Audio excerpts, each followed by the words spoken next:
Assalamualaikum warahmatullahi wabarakatuh. Selamat siang, salam sejahtera untuk kita semua. Masih suasana di rumah aja, walaupun di rumah aja, tapi kita masih bisa melakukan kegiatan positif. Kayak saya dengan dua rekan teman saya, Tresia dan Amir, kita bertiga bakal ngejelasin mengenai perkembangan ekonomi dalam perspektif Islam. Di sini kami bakal ngejelasin mulai dari pengertiannya, titik beda di modern dengan di Islam seperti apa, faktor yang mempengaruhinya apa, konsepnya seperti apa, dan prinsipnya bagaimana. Nah, saya sendiri, Monika Agustina, akan menjelaskan pengertian terlebih dahulu. Di slide 1 dijelaskan bahwa pertumbuhan ekonomi dalam ekonomi modern adalah perkembangan dalam perekonomian yang menyebabkan barang dan jasa yang diproduksikan dalam masyarakat meningkat yang selanjutnya diiringi dengan peningkatan kemakmuran masyarakat. Maksudnya di sini apa sih? Artinya dalam pertumbuhan yang sebenarnya itu terjadi pertumbuhan fiskal seperti bertambahnya produksi, bertambahnya kayak kegiatan-kegiatan ekonomi yang makanya yang mampu meningkatkan kesejahteraan masyarakat. Selanjutnya, istilah pembangunan ekonomi atau economic development itu biasanya dikaitkan dengan perkembangan ekonomi di negara-negara berkembang atau dikenal sebagai istilah economic development is growth plus change.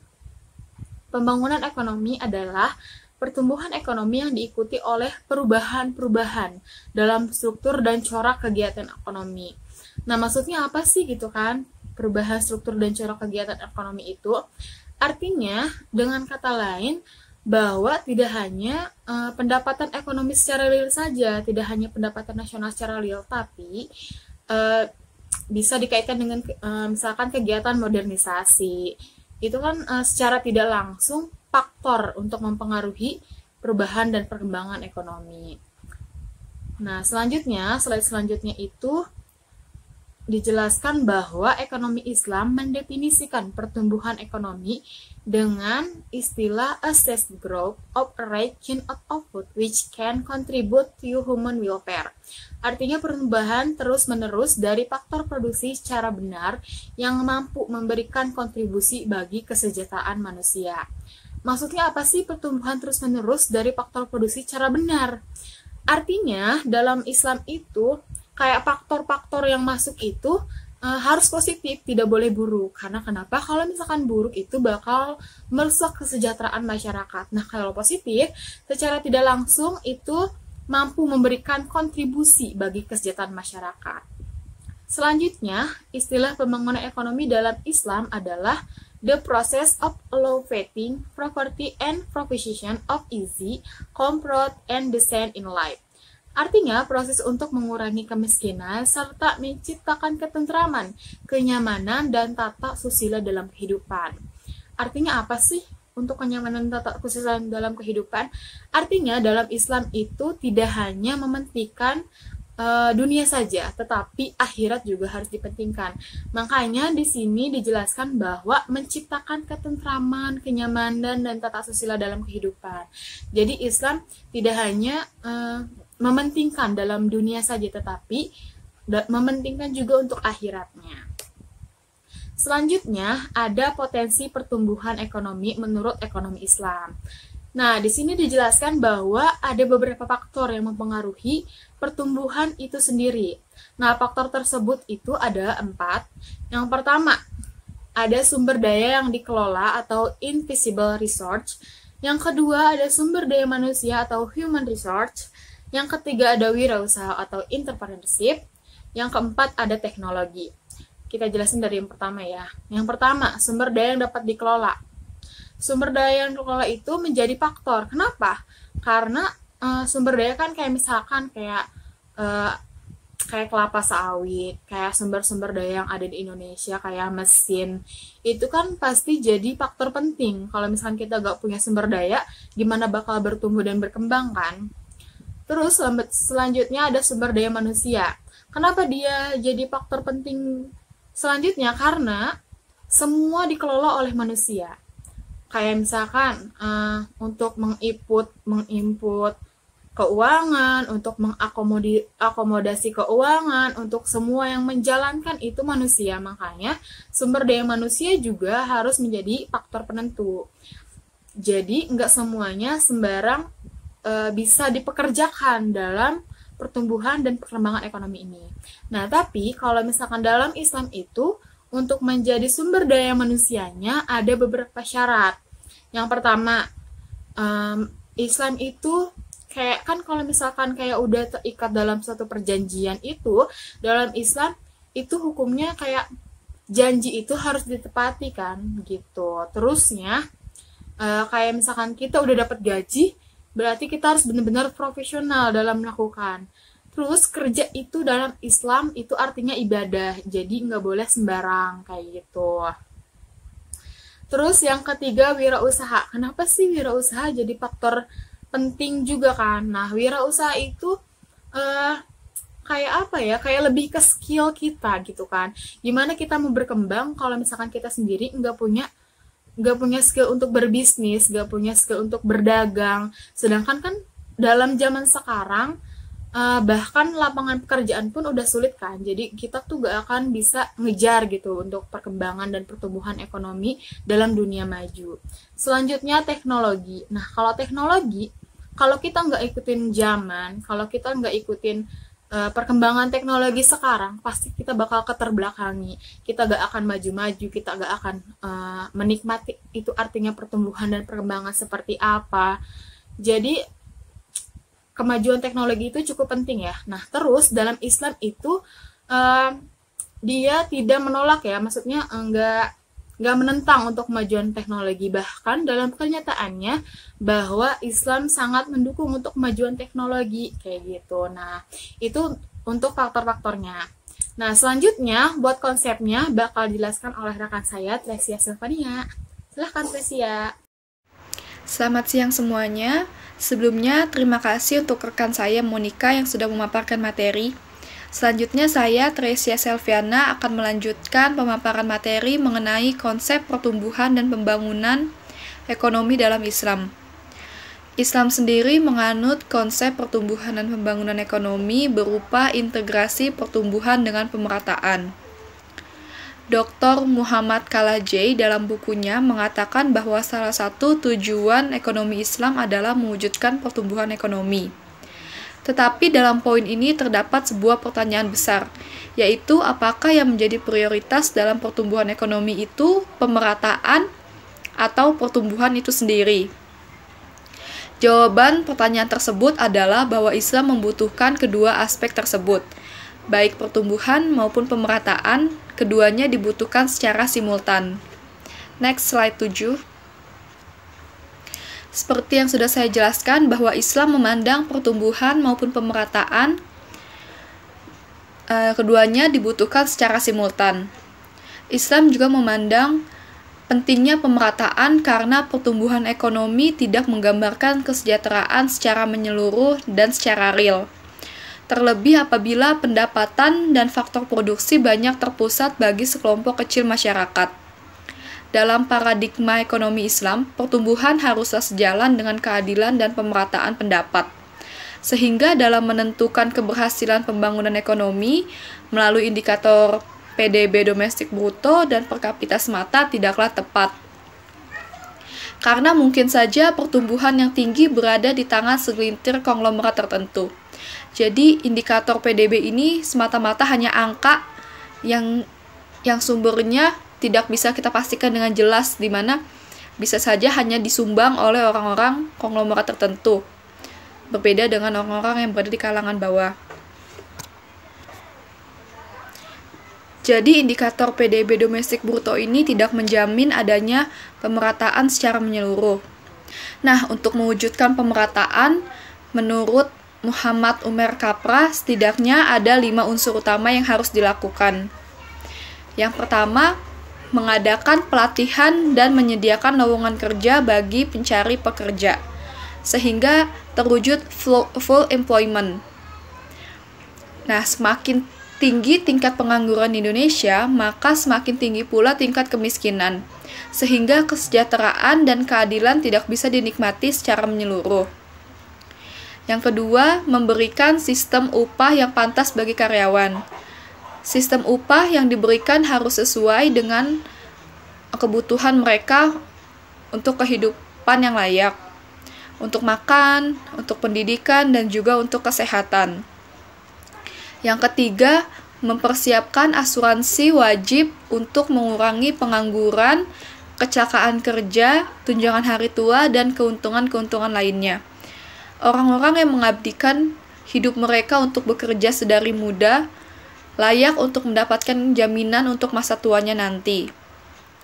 Yang keempat, memberikan bantuan kepada mereka yang cacat mental dan fisik agar mereka hidup layak. Pada hakikatnya, setiap orang layak mendapatkan kesejahteraan, kesetaraan, dan kehidupan yang layak. Begitu juga dengan orang-orang yang cacat mental maupun fisik. Paling tidak mereka mampu untuk memenuhi kebutuhan hidup mereka dengan layak. Mereka bisa bekerja dengan kemampuan mereka, dengan kapasitas kemampuan mereka, selama mereka masih diberi kesempatan. Yang terakhir atau yang kelima, mengumpulkan dan mendayagunakan zakat, infak, sodako melalui undang-undang sebagaimana undang-undang pajak. Zakat, infak, dan sodako ini akan dialokasikan untuk membantu orang-orang yang membutuhkan. Kita sebagai manusia berkewajiban untuk memberikan sebagian harta kita untuk membantu sesama manusia. Dengan kelima upaya-upaya tersebut, maka kekayaan tidak terpusat pada orang-orang tertentu saja. Al-Quran juga dengan tegas mengatakan dalam QS 5 ayat 7, kekayaan hendaknya tidak terus-menerus beredar di kalangan orang-orang kaya saja.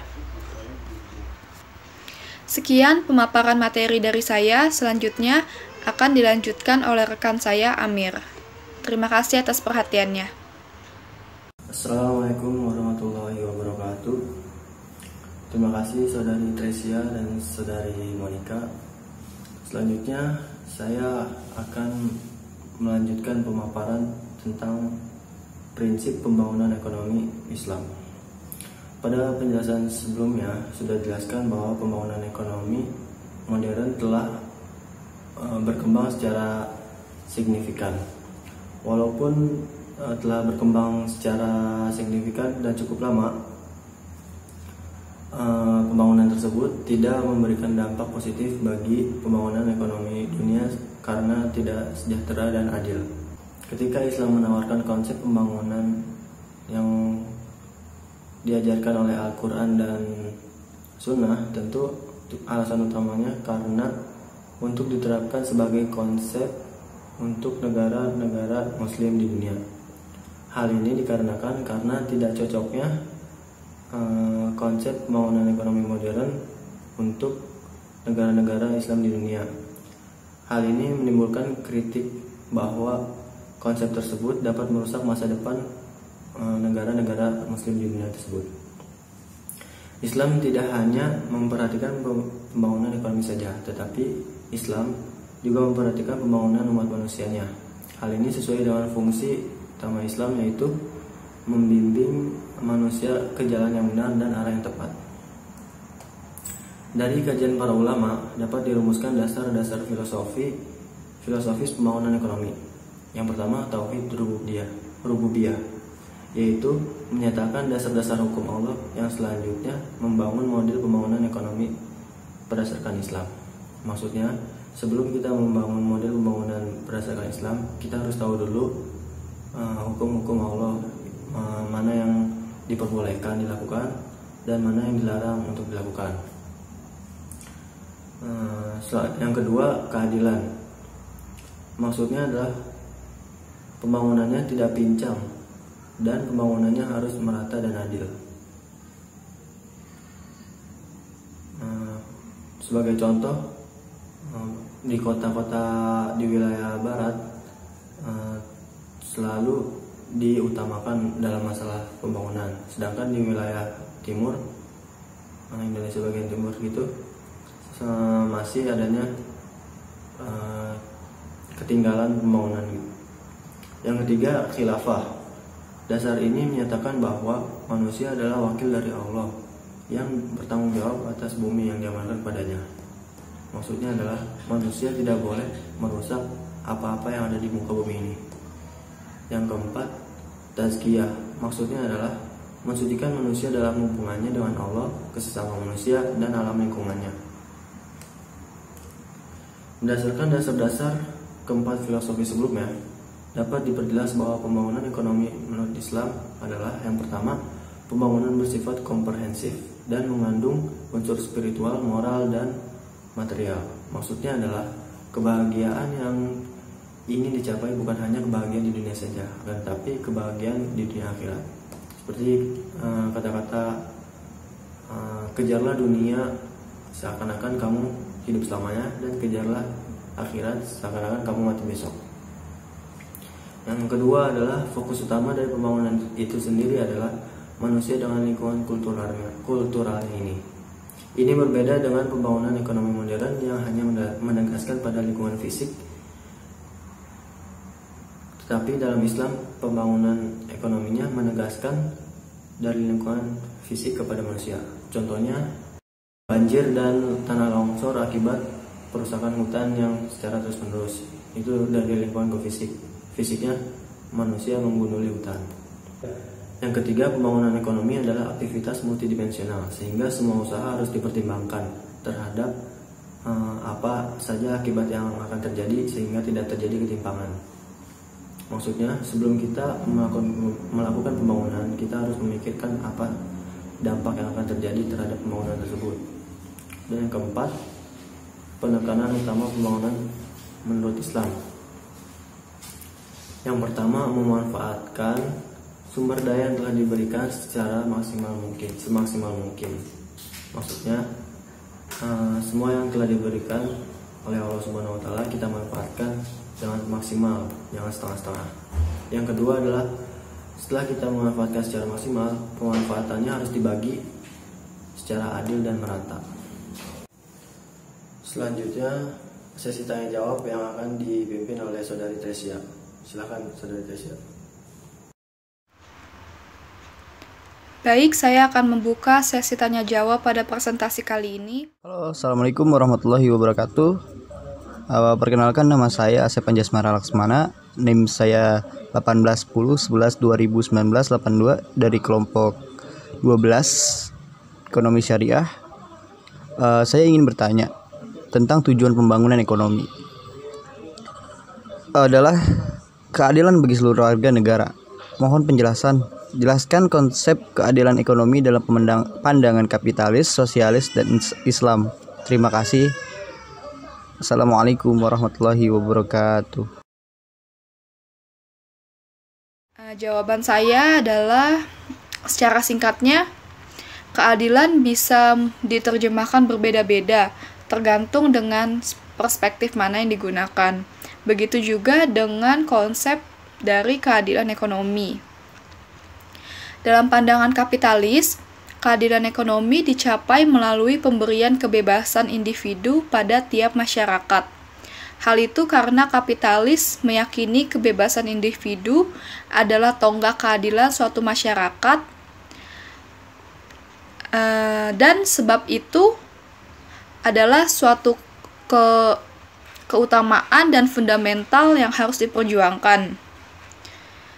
Sedangkan menurut pandangan sosialis, berbeda dengan pandangan yang dianut oleh kapitalis.